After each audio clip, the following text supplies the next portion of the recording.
Well, hello there, campers, and welcome back to a brand new episode of Camp Cryptid. I am your host, Erica Fett, and I hope wherever you are, you're having an amazing week so far. I'd also like to thank everyone so much for listening to last week's episode, all about the Ohio grassman roaming around Ohio's forests and fields. I definitely need to go and do some camping trips all over the state to investigate the grassman myself, so maybe that will be next on my list of adventures this fall. But this week, we are traveling from Ohio all the way across the Atlantic Ocean up to England. And England is full of so many mysteries and paranormal activity. You've got Stonehenge, the Enfield Poltergeist, Jack the Ripper, the Owlman, ghost ships, and so many more spooky things.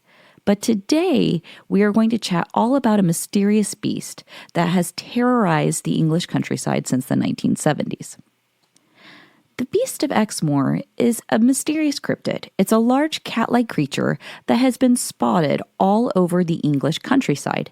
Many people describe it as being black, but other sightings have described it as being dark gray or even a brownish tan color as well. People have reportedly taken photos of this creature, but like Bigfoot, most of them come out blurry and unfocused, making it hard to tell the true nature of what this beast could truly be.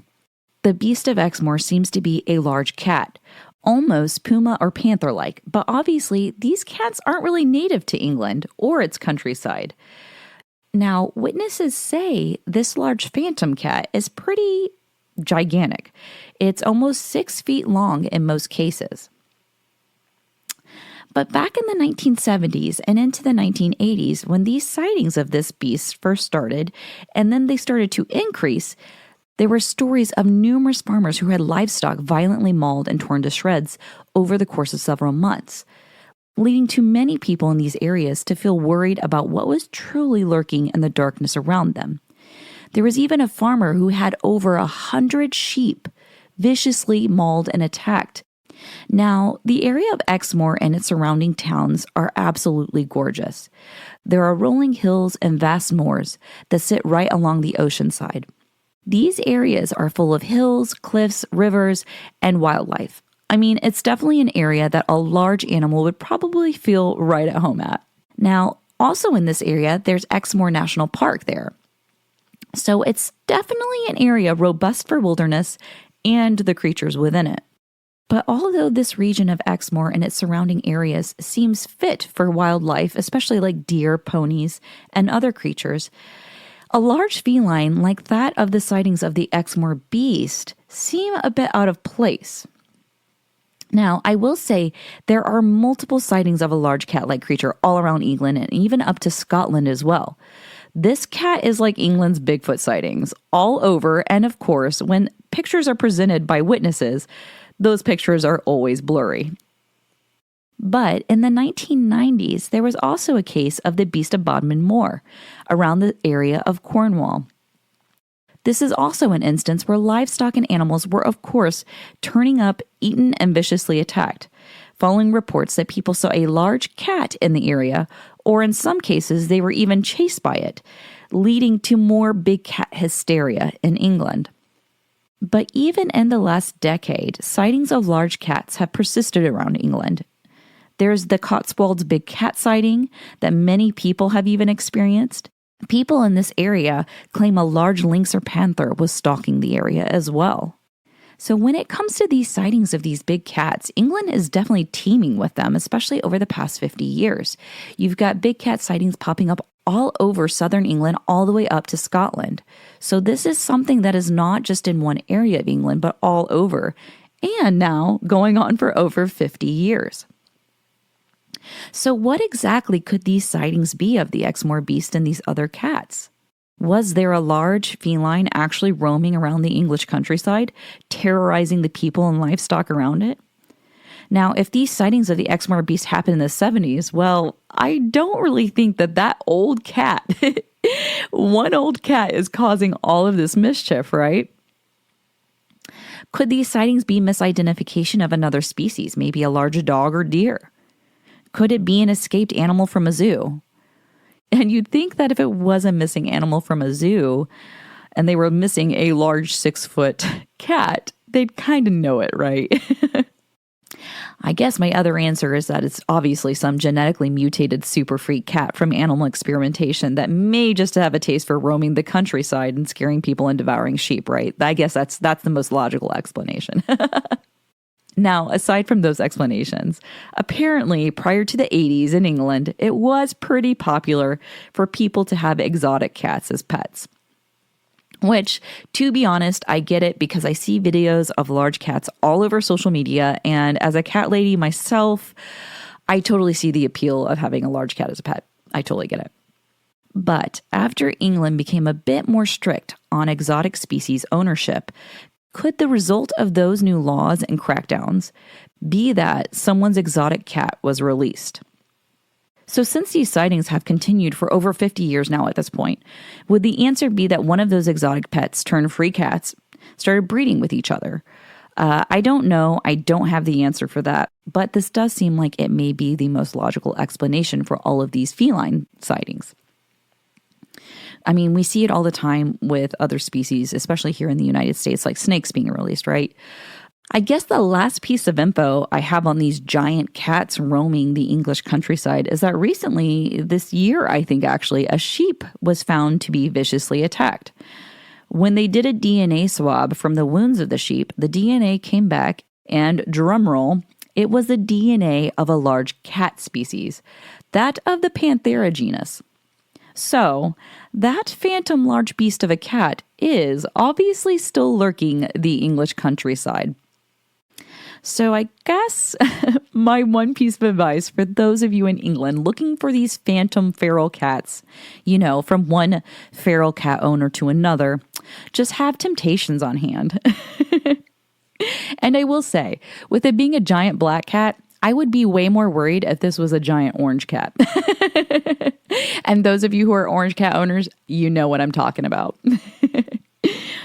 Now, I really enjoyed this Beast of Exmoor. I have heard a few things about these giant cat sightings in England, and I will say I've never heard of the Beast of Exmoor, so this was a really fun one to get into, and also to find out about all these other random cat sightings in England. I will never complain about too many cats. Like I said, as a cat lady, I live out in the country and we have a lot of people who dump cats out here and we always end up taking them in. And I always say to my husband, listen, if they don't get along with the other cats, we'll just foster them. But of course, all of the cats end up getting along and then I get attached and I can't get rid of them. So I'm a total cat lady. My dogs don't mind it, but I have totally become... I'm obsessed with cats and I cannot stress to people enough, give cats a chance, go adopt kitties, go give them all the love and buy a lot of temptations. And side note, I I shouldn't even say this and I'm kind of embarrassed to say this on this episode, but I'm laughing to myself because it's just stupid, but if you're out in the wilderness, I don't even know if I'm going to keep this in this episode. Do these large cats, do they react to catnip like domesticated cats? Is that a dumb question? Can anyone answer this for me? Is that crazy to think about? If there's a cougar, you just throw some catnip on the ground and it's oh wait, catnip. I don't know. Okay, I don't even know if I'm going to keep this in, but if I do, I need someone to answer that for me. So yeah, the answer, temptations, catnip. Just have them on hand and good luck finding these phantom feral cats in England, y'all. Now, I will say there are so many other little tidbits about England that I love to get into, whether it's Stonehenge, all of these secret Freemason caves that are found in England, all of these creepy little tidbits about English history and even Scottish history as well. I love to go to England and visit. I studied in England and York in undergrad, and I knew from the moment I started traveling the countryside there, I was I love this country. It's beautiful. And then traveling up to Scotland, even studying medieval history while I was in England, it was very amazing to go and see the castles and the history. I love diving into these fun little episodes of these random little tidbits in countries. So, well, other than, researching a little bit about this Beast of Exmoor, I have been watching a few horror movies lately. I haven't had much time to really dive into some of the new stuff out, but I do catch up on my Only Murders in the Building. I love me some murder mystery, and I really enjoy that show. And I have watched a few horror movies. The Watchers, I don't want to give away any spoilers on what this creature is that it's about, but after watching it for a second, I almost did an episode on this topic. So maybe in the future I'll do an episode on it. And I believe it's Ashana Night Shyamalan's directorial debut, which good for her. Yes, queen. It was so enjoyable to watch, and it was about, like I said, it was about a magical being that doesn't get a lot of love. So yeah, I love that. Another movie I have watched recently was In a Violent Nature. And I saw a few previews for this one over the past few weeks, and I didn't really know what to expect. I kind of had a few ideas. But if you like slashers, gore, and all of that jazz, this is one that was pretty entertaining, honestly. It had some epic kills. The yoga scene, if you know, you know. And I also don't want to give away any spoilers, but the ending to me was so well done. I was on the edge of my seat. Like, my blood pressure was raising. And the last 15 minutes of that movie had me so anxious. And like I said, if you've seen it, you know exactly what I'm talking about. I really enjoyed it. I thought it was a really great tribute to some of these slashers like Jason. And I just thought it was fantastically done. And I really, honestly, I can't wait to see what they do with the series in the future. I know that they're making another one, and I couldn't be more excited about that. So now, also on the topic of more horror goodness, I went to Horror Hound Cincinnati this past weekend, and holy cow. If you're around the Cincinnati area, please, please, please go. If you are into horror and sci-fi, it's amazing. I had such a great time. There were amazing booths, amazing vendors, and so much amazing talent in the horror community. And whether it was through mass craftsmanship, creators, artists, actors, it was such a great time. And honestly, like I picked up a few goodies while I was there. Like, we went down the first aisle, and already I was like buying so much because it was so good. I had such a good time. It was like Christmas for me. And it was amazing. And I've been on the hunt for a 2019 San Diego Comic-Con exclusive from Scream Factory of the Howling statue. It is like my holy grail at this point. And I couldn't find it there, but one of these days I will come across it, and I will like raise it in the air, and then the rays of God will come down on the statue is what's going to happen. But I did get me a sweet new Suspiria flannel and some Howling shorts because, of course, you guys know I think I talk about werewolves like almost every other episode, but I love the Howling and I love werewolves. And I bought some other great horror-themed decor for my house. And I also want to thank my husband, if you're listening, because sometimes he listens to these because I'm like, don't listen while I'm around. I want to thank Jay because thank you for allowing your home to look like the home of a 1920s archaeologist with all of our strange decor. I want to thank you for that because it makes me happy. So I said earlier about, being super, super busy because of a project, and I talked about it. I don't know if it was last episode or the episode before, but I have been blessed with working with an amazing team of people on a new project, which is a TCG called Crypted Camp. And those of you who know me know I am like super into cryptids and super into horror and sci-fi. And I was a cryptid card collector for basically like over COVID. I was like, I needed something. So I started collecting all of these trading cards that were cryptid based. And I really had a lot of fun. I collected, the Magic the Gathering set, which was like for, the only one I actually really even cared about was the Warhammer, the Necrons.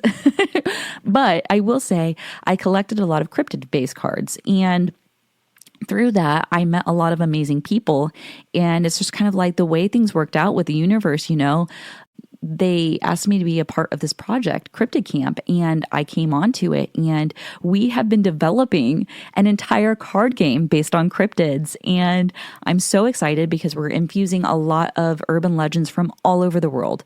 I don't want to give away too much, but It's not just going to be focused on North America. We're really focusing on just bringing the entire world of cryptids together, and cryptids and urban legends and little tidbits from all over the world. And I couldn't be more excited about this. So if you are in to TCGs, or if you're into even just like collecting cards and you like Pokemon, like let's say, this is going to be right up your alley. I couldn't be more excited about it. It is, we just got a preview of our cards, and y'all, I wish I could just spam everybody all of these pictures, because I like tears came to my eyes when I saw them.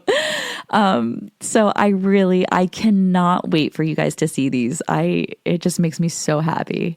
So yeah, if you get a second, go check out Crypted Camp. I think if you go to Instagram, Crypted Camp, I'm following it on my main account. So if you just search Crypted Camp, it'll pop right up.